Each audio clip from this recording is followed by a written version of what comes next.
Good morning, everyone.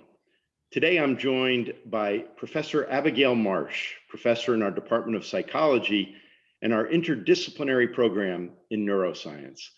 Professor Marsh, it is a pleasure to have this opportunity to be with you today and for you to participate in the Georgetown Now conversation series. Thank you for taking this time to join us.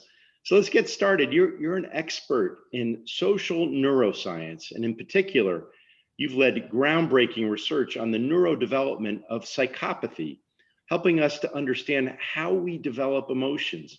How did you come to focus on this particular aspect of neuroscience? What interests you the most about it?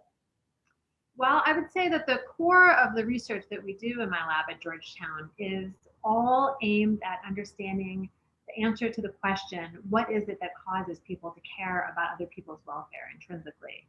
And as a social neuroscientist, I believe that any psychological outcome has some underpinning in the brain. I think that's almost certainly true. And so there should be discoverable some brain process that allows people to care about other people's welfare. I would just love to be able to figure out what that thing is, or probably many things. And there are many ways to approach that question, but one of the ways that we do it in my lab is studying people who are at either end of what we call the caring continuum, because people do vary quite a bit intrinsically in their capacity to care about other people. And I would say, first of all, that this is a question that is such a great fit for Georgetown. And it's one of the reasons I've always felt like Georgetown is a great fit for this research, because caring about other people is so important to the heart of the university and the mission of the university. So one of the ways we look at this question is studying people who, for example, have higher than usual amounts of care and compassion for others to the extent that they give away their kidney to complete strangers. We also study people who are at the low end of the caring continuum, adults and children who have psychopathic traits and very little care or compassion for other people. And we approach populations like these as having a deficit in a basic psychological process, and one that in theory we can figure out what the problem is. And if we can do that, if we can figure out why some children just seem to start out with lower than average levels of care and compassion, because they do, in theory we could develop interventions and treatments to help them that would make their lives enormously better and would make all of society better as well. So that's really what motivates a lot of the work I do. Thank you. Now, you mentioned your lab. You're the director of the Laboratory on Social and Affective Neuroscience at Georgetown. Can you describe some of the current research taking place at the lab and maybe past projects that you're particularly proud of? Absolutely. So yeah, my lab in the Department of Psychology consists of 4 PhD students at the moment, lots of undergraduate student research assistants, and a laboratory manager. And the projects that we're working on now include a few I'm really excited about, that we're using interventions that we've developed to try to increase people's care and compassion for others. These include loving kindness meditation interventions, where people who sign up for our research projects have the opportunity to do 8 weeks of loving kindness meditation training online. This to me is like such an exciting project, in part because we're doing it in collaboration with Marianne Dutton in the Department of Psychiatry, and her longtime friend and collaborator Sharon Salzberg, who literally wrote the book Loving Kindness and has been kind enough to develop the meditation training that we're using. So I think it's such an amazing opportunity for our participants.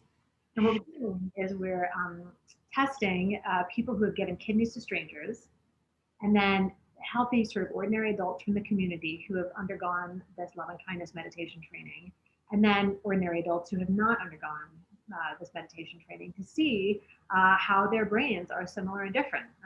So for example, can we get the brains of ordinary people to look more like altruistic kidney donors, extraordinary altruists, if they undergo this meditation training? And that project is underway. It was, not surprisingly, slowed down a little bit by the recent pandemic, but I'm excited that we're back up and running and very close to finishing. Oh, that's great. That's great. Now, you also serve as the president of the Social and Affective Neuroscience Society.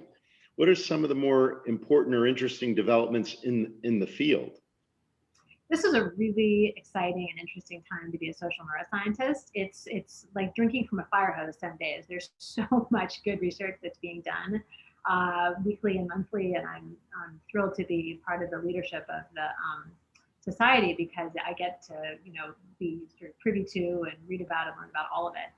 I think some of the most exciting research that's being done right now is increasingly international. The field has become progressively more international as the years have gone on. And so some of the collaborations that I have going with other researchers around the world are some of the things I'm most excited about. And the field itself, I think, has been really moving toward trying to understand social interactions in context more than had previously been possible due to all kinds of new technology we have for brain imaging. And there are technologies now that allow, for example, hyperscanning, where you're measuring the brain activity of people as they're having a real life interaction.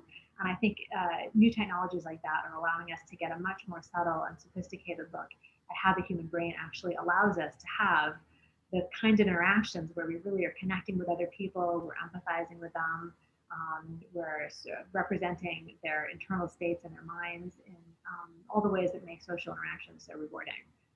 So I truly think that it's one of the most interesting fields in the sciences right now. Thank you. Thank you.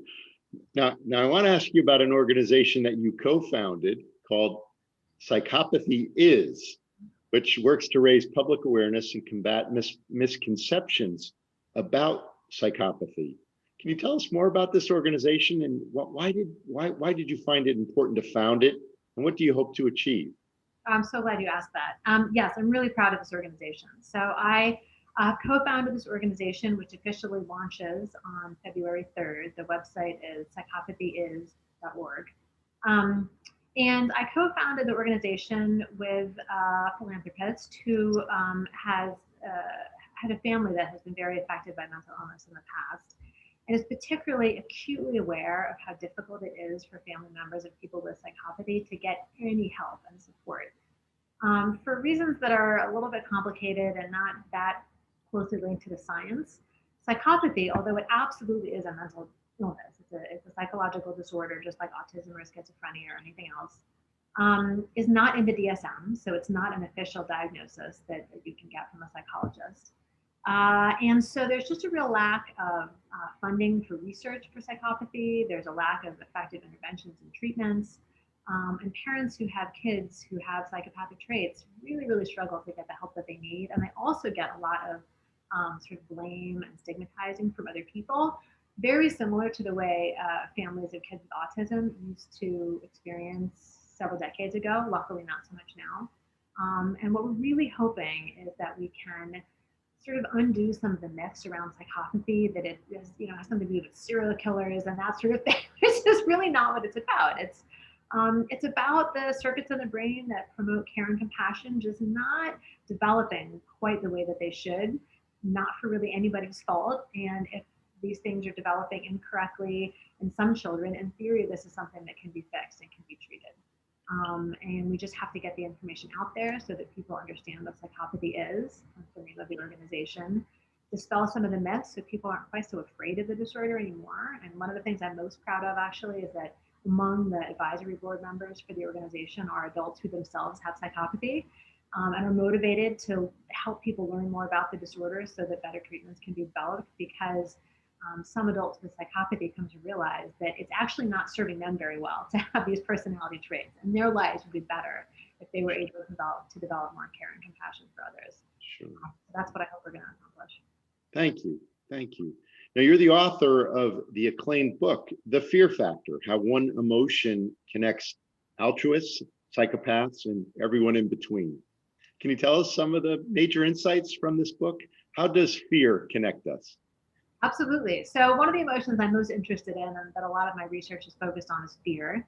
It's a really basic, primitive, fundamental emotion in lots of ways. We share it with pretty much every known species. In fact, one of my favorite Georgetown research projects I've heard about recently was from a lab in the biology department that discovered that if you train caterpillars to fear, like, for example, a certain smell before they turn into moths, even though caterpillars, when they metamorphosis in their little cocoons, they basically turn into caterpillar goo. No part of the caterpillar remains when they emerge as moths a week later. They still retain those fear memories that they learned as caterpillars after the metamorphosis. I mean, that's how fundamental fear is. It even gets retained then. And one of the things that interests me about fear is that, well, I should say that one of the reasons I'm motivated to study altruism and care and compassion so much is because I was fortunate enough to be the beneficiary of an act of really tremendous altruism when I was a teenager, and a stranger rescued me from a roadside accident that probably would have killed me otherwise. And what he did was really dangerous. He ran, through freeway traffic in the middle of the night to get to me, and he had to, get my car up and running, even though a car could have smashed into us at any moment. It was really terrifying. And it's very common for people to describe real heroes like this man as fearless. And I think that's a real mistake, because being truly fearless is not virtue. It's basically the same as being reckless. What he did was brave, which means overcoming your fear in the service of doing something more important. And a lot of the research that I focused on has, I think, one of the most interesting insights that my research has revealed is that people who are very courageous and do things to help other people generally aren't fearless at all. In fact, if anything, they're even more sensitive to fear than the average person. And this is what makes them so empathic, right? Because if you don't understand what it means to feel afraid, you can't understand when somebody else is afraid. You can't empathize with it. You don't understand why it's important to alleviate it. And so what my research has revealed is that people who are very altruistic are even more sensitive to fear in other people than the average person, probably due to changes in the brain structure called the amygdala. Whereas people who are psychopathic and who are unusually antisocial and callous, they're the ones who are actually relatively fearless. And it's one of the reasons that they don't empathize with fear in other people. They struggle to understand it, and they don't understand what's wrong with causing it in other people. And so this emotion is not just about self-preservation. It seems to also have a really important social component as well. Thank you. Thank you. Thank you so much for taking this time. I'm very grateful to you for sharing your perspectives and your work with all of us. As we close, is there a message that you'd like to share with everyone in our community as we begin this spring semester? Absolutely. As somebody who studies social behavior and emotion, it's really struck me how this really extraordinary 10 months, longer than that we've all been living through, while there have been an enormous number of tragedies that it's entailed and a lot of struggle, and I know how difficult this period has been for our undergraduate and graduate students as well as for faculty. One of the things that I've appreciated about it is how very, very much it's reinforced the things that matter most to us, our connections with each other, our ability to help each other in times of need. And I think remembering how important those are, and how even during a time of really unbelievable struggle like these last 10 months have been, I think Georgetown has done a really, really good job trying to promote the sense of community and the altruistic spirit that I think Georgetown does so well. And it's one of the many things that this year has made me really grateful for. Thank you. Thank you so much. And again, thank you for sharing your reflections with us today. It's really a privilege to be able to spend this time with you. And I look forward to being with all of you again soon. Take care of yourselves and take care of everyone around you. For every Hoya, everywhere.